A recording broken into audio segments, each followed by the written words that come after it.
ជំរាបសួរដល់ពុកម៉ែបងប្អូនប្រិយមិត្តដែលស្រឡាញ់និងចូលចិត្តតាមដានเพจរបស់ដងច័ន្ទជាប្រចាំពុកម៉ែបងប្អូនដឹងទេថាបុគ្គលម្នាក់នេះប្រសិនបើយើងអត់ដឹងរឿងគាត់យើងពិតជាមានអារម្មណ៍អាណិតគាត់ខ្លាំងណាស់ក៏ប៉ុន្តែផ្ទុយទៅវិញបុគ្គលម្នាក់នេះកំពុងតែបំពុលសង្គមខ្លាំងនិងប្រមាថថ្នាក់ដឹកនាំរបស់ខ្មែរយើងហើយក៏បានប្រមាថប្រជាពលរដ្ឋរបស់ខ្មែរយើងទៀតរូបសម្បត្តិខ្លួនបានពិការទៅហើយក៏ប៉ុន្តែពេលនេះសម្ដីរបស់គាត់បានពិការទៅទៀតអញ្ចឹងនៅពេលនេះគេបានចាប់គាត់យកទៅក៏មិនខុសអ្វីទេបងប្អូនប្រិយមិត្ត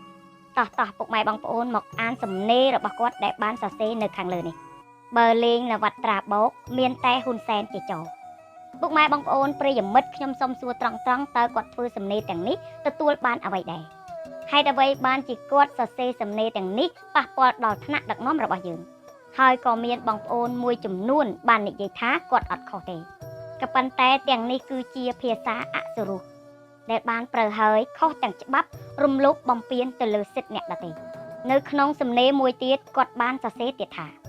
បើប៊ុនរ៉ានីស្លាប់ខ្ញុំនឹងសម្លាប់ទាមួយឈុតជប់លៀងអញទាំងនេះគឺជាសំណេរប្រមាថថ្នាក់ដឹកនាំចំដែលពាក្យទាំងនេះធ្ងន់ធ្ងរដែលមិនអាចលើកលែងបានឡើយហើយទោះបីសុំអង្វរក៏មិនអាចអត់អូនបានទេនៅពេលនេះបុគ្គលម្នាក់នេះបានស្អប់ថ្នាក់ដឹកនាំតែម្នាក់ឯងក៏ប៉ុន្តែញុះញង់បង្ហោះបបួលគេឲ្យស្អប់ដូចគាត់អញ្ចឹងសួរទៅវិញថាប្រជាពលរដ្ឋរបស់ខ្មែរយើងស្អប់មានចិត្តដូចអ្នកឯងទេនៅពេលនេះប្រជាជនរបស់ខ្មែរកំពុងតែស្រឡាញ់និងចូលចិត្តគាត់នៅពេលនេះទឹកចិត្តរបស់លោកបានស្រឡាញ់ប្រជាពលរដ្ឋរបស់ខ្លួនកងទ័ពរបស់ខ្លួនហើយលោកបានស្រឡាញ់ជីវិតមនុស្សឲ្យតម្លៃជីវិតមនុស្សលោកព្យាយាមខិតខំអស់ពីកម្លាំងកាយកម្លាំងចិត្ត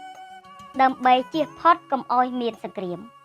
ជាពិសេសសម្ដេចម៉ែតែងតែជួយដល់ប្រជាពលរដ្ឋកំពុងតែរងគ្រោះជួបការលំបាកសពគ្រប់បែបយ៉ាងព្រួយបារម្ភសុខទុក្ខបងប្អូនប្រជានរាស្ត្រគ្រប់ទិសទី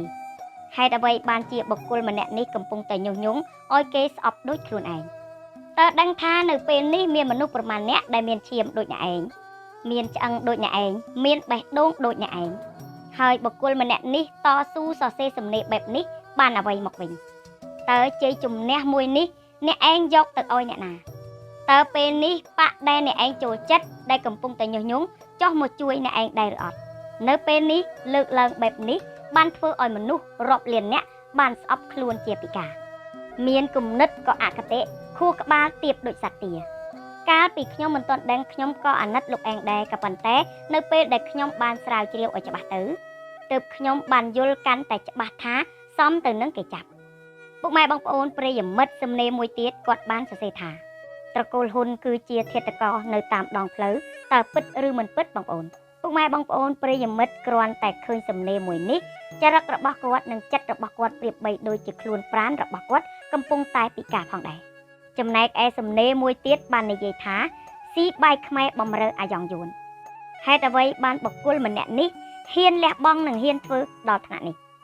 ពាក្យទាំងនេះកុំថាឡើយលោកថ្នាក់ដឹកនាំសូម្បីតែប្រជាជនមានឋានៈទាបដូចគ្នាក៏ប្រមាថទៅលើបុគ្គលម្នាក់ខុសច្បាប់ដែរបុគ្គលម្នាក់ដែលត្រូវគេជេរក៏មានសិទ្ធិឲ្យគេចាប់យកទៅដែរពីព្រោះថារឿងជេរប្រមាថញុះញង់ប្រសិនបើបរិបទល្អគឺមិនត្រូវធ្វើជាដាច់ខាតវីដេអូមួយคลิปនេះសង្ឃឹមថាពុកម៉ែបងប្អូនស្រឡាញ់និងចូលចិត្តនឹងជួយ share ចែករំលែកដើម្បីបានវីដេអូថ្មីៗជារៀងរាល់ថ្ងៃនាងខ្ញុំដួងច័ន្ទក៏សូមជម្រាបលាជួបគ្នាជាមួយនឹងបងប្អូនសាជាថ្មី